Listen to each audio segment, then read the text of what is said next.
معاكم محمد عفيفي، وازيكم من رواندا. ازيكم؟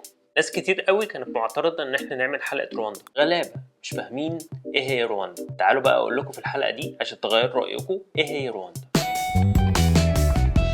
البلد دي تتاخد مثل وقدوه لينا كده عشان نشوف مشيوا ازاي ونمشي زيهم. لو كنت شفت الفيديو بتاع محمد عفيفي اللي اتعمل على الشانل بتاعته تعال افكرك تاني، ولو ما كنتش شفته تعال اقولك. من ابريل لحد يوليو سنة 94 في 800 ألف واحد اتقتل في إبادة جماعية. جماعة الأغلبية في رواندا اسمهم الهوتو، دول عملوا إبادة جماعية ضد قبيلة صغيرة اسمهم التوتسي، دول الأقلية. جيران قتلوا بعضهم، راجل قتل مراته عشان هي من التوتسي وهو من الهوتو، كله قتل بعض. وفي الاخر النتيجه بقى في اقل من 100 يوم في 800 واحد اتقتل. في ناس بتقول مليون بس خلينا نقول 800,000. ده غير بقى اللي فقدوا وغير الستات اللي اغتصبت في الفتره دي. بس من اغسطس سنه 94 كل حاجه اتغيرت.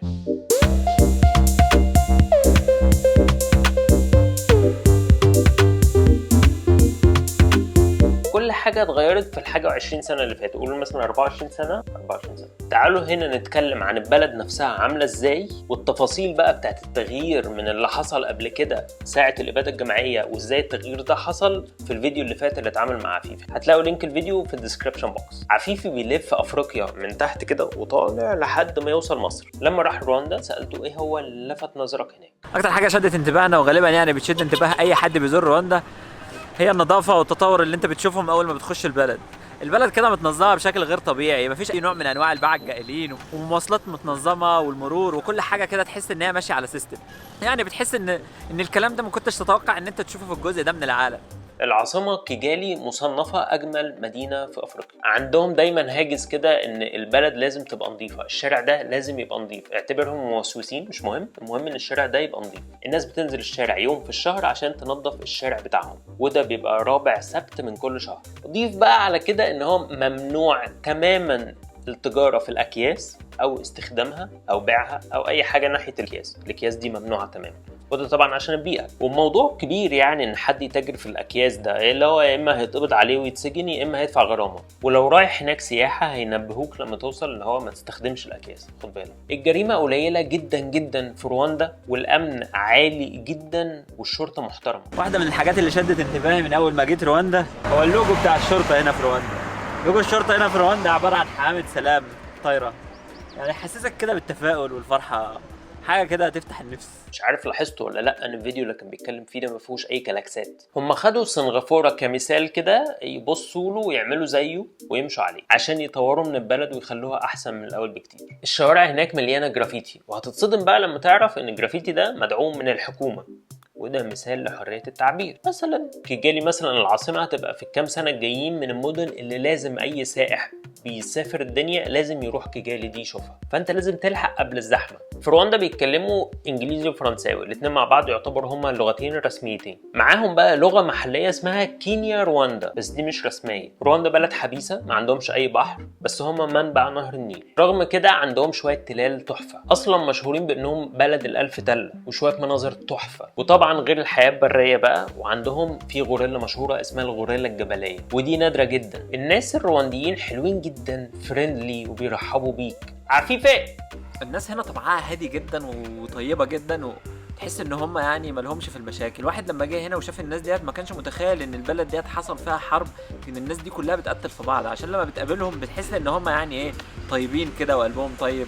واكتر حاجه كمان شدت انتباهي ان الشعب ده عنده اراده غير طبيعيه للتغيير. يعني مش هتلاقي حد متضايق مثلا ان هو يشتغل عدد ساعات زياده عشان يخدم بلده، او ان هو يقدم خدمه ومجهود عشان يساعدوها في التغيير. ده غير كمان ان هم بشوشين كده وضحكتهم حلوه ويعني يخشوا القلب على طول. ده غير كمان ان الناس هناك شيك جدا، ولازم انت تبقى تلبس حلو جدا عشان تبقى زيهم. اقتصادها كويس جدا وبيتطور وعمال يطلع لفوق، ورواندا هي المكان الانسب ان انت تفتح شركة هناك.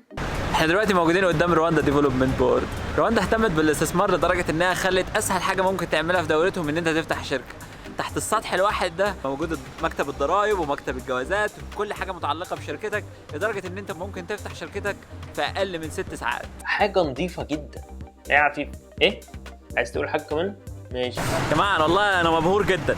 يعني دخلنا دلوقتي صورنا المقطع ده قدام المبنى ده، وكل الامن موجود حواليه في كل حته، ما حدش فتح بقه بكلمه معاك، والناس مقدره جدا قيمه الكاميرا وقيمه الترويج لبلدهم. يعني يرحمكم الله.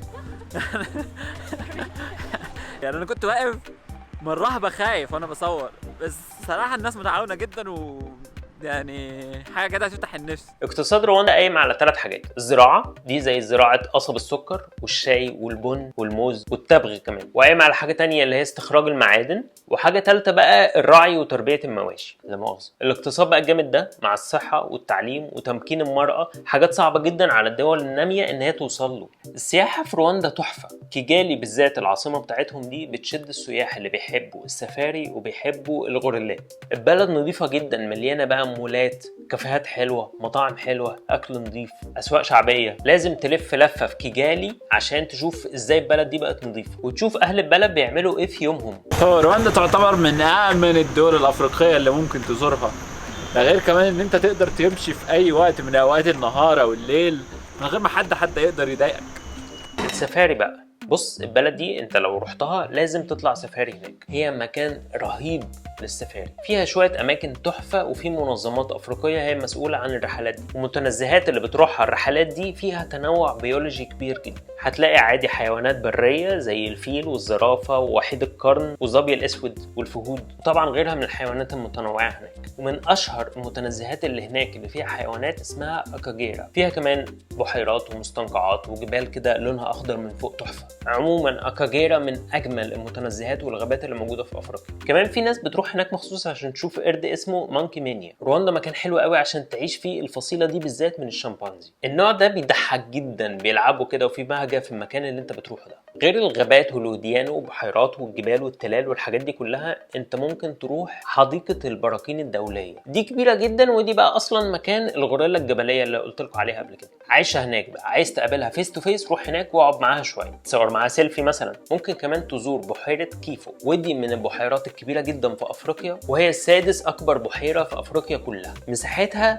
90 كيلومتر في طول بقى الحدود مع الكونغو. قريب منها بشويه هتلاقي مجموعه تلال تحفه من بعيد كده لونها اخضر من فوق. ممكن تاخد مركب وتروح جزيره نابليون موجوده هناك وتشوف خفافيش الفاكهه اللي موجوده هناك. هتلاقي على الجزيره دي شويه شواطئ والعاب مائيه بقى وحركات بتتعمل هناك. لازم تروح غابه نيونجوي، دي من الحدائق الحلوه جدا اللي فيها شويه مناظر طبيعيه رهيبه مش موجوده في اي مكان. دي في الجنوب الغربي من رواندا، فيها غابات استوائيه كتير، فيها برضو تنوع بيولوجي كبير. هتلاقي فيها شجره عملاقه كبيره جدا كده نادره اسمها السرخس، وفواكه وطيور غريبه جدا ملونه كده، فراشات حواليك في كل مكان والوان جميله. في الحديقه دي هتلاقي جسر متعلق كده على ارتفاع 50 متر، لازم تطلع فوق وتشوف المنظر من فوق عامل ازاي، بانوراما. عموما في رواندا المواصلات حلوه جدا، بالذات الموتوسيكلات. الموتوسيكل اهم وسيله مواصلات موجوده في رواندا، وتعتبر وسيله المواصلات العامه بالنسبه لهم. غير ان رواندا اصلا بتهتم بوسائل المواصلات وبتحاول انها تبني شبكه مواصلات جديده بتشوفها كده في بعض الاحيان منتشره في شوارع العاصمه كيجالي.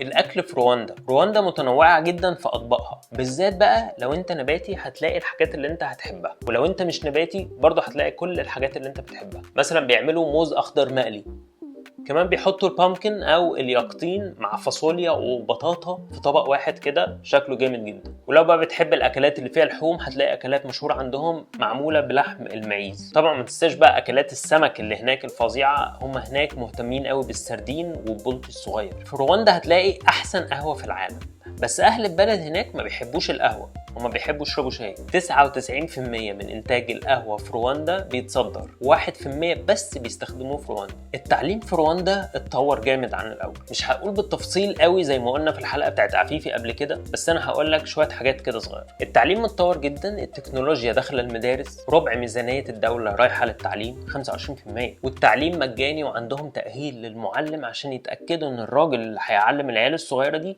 لازم يبقى فاهم كويس جدا وعارف هو بيعمل لهم ايه، ويطلعوا جيل فاهم فعلا مش جيل اي كلام كده. رواندا دلوقتي هي الاولى عالميا في تمكين المرأة. من حاجة و20 سنة كان الراجل اللي من قبيلة الهوتو بيموت الست مراته اللي هي من قبيلة التوتسي عادي جدا يموتها كده، وده عشان لو ما موتهاش قبيلة الهوتو هيموتوه. في الأحداث دي احتجزوا 200,000 ست من قبيلة التوتسي عشان يستغلوهم جنسيا. وبالمناسبة الحادثة دي مش المتهم الوحيد فيها هم قبيلة الهوتو، لا كمان القوات الفرنسية اللي هي دخلت عشان اللي هو بقى ننشر الأمن والسلام كمان متهمين إن هم دخلوا في الحوار ده. حاجة زبالة. دلوقتي بقى بعد 20 سنة رواندا اتغيرت تماما. رواندا حسب تقرير الأمم المتحدة هي الأولى في العالم في تمكين المرأة في البرلمان. رواندا سنة 2008 كان فيها عدد الستات في البرلمان 49%، كانت ساعتها السويد 47% وفنلندا 41%، دول اللي هم بقى أكبر حاجة يعني. سنة 2013 وصلت نسبة الستات في البرلمان الرواندي ل 64%، اللي هو كان سنة 1990 17% بس. في فيلم اسمه هوتيل رواندا أو فندق رواندا. الفيلم ده قصته إن هو ساعة الإبادة الجماعية اللي حصلت في رواندا سنة 94 في شخص من الفندق ده أنقذ 1200 بني آدم إن هم يتقتلوا، وطبعا دي قصة حقيقية أنصحكم تشوفوا الفيلم ده. الفندق ده اسمه دوميل كولان، وهو دلوقتي الفندق الأشهر في كيجالي. في ناس كتير قوي بتبقى رايحة مخصوص إن هي تقف في الفندق ده عشان هو ده اللي شاهد الأحداث دي كلها. أنا عن نفسي بلادنا كلها تاخد رواندا كمثل إن هي تمشي عليه. ليه لأ؟ لو عجبتكم الحلقة شيروا الفيديو ده كتير عشان الناس كلها تعرف أفريقيا عاملة إزاي، رواندا عاملة إزاي. تابعوا عفيفي الراجل ده اللي بيلف أفريقيا عشان يوري لنا الدنيا هناك عاملة إزاي. أنا بشكر عفيفي جدا جدا على كل اللي عمله معايا في الفيديو ده أو الفيديو اللي فات. معظم اللقطات اللي متصورة في الفيديو ده هي تصوير عفيفي. هو دلوقتي بالمناسبة في أثيوبيا، فتابعوه عشان تشوفوا إيه الأخبار كده. اكتبوا بس في السيرش كده محمد العفيفي وهيطلع لكم على طول، تلاقوا شعره كبير كده. ما تنسوش تعملوا لايك وشير وسبسكرايب. استنونا فيديو جديد من بوسوهات. سلام.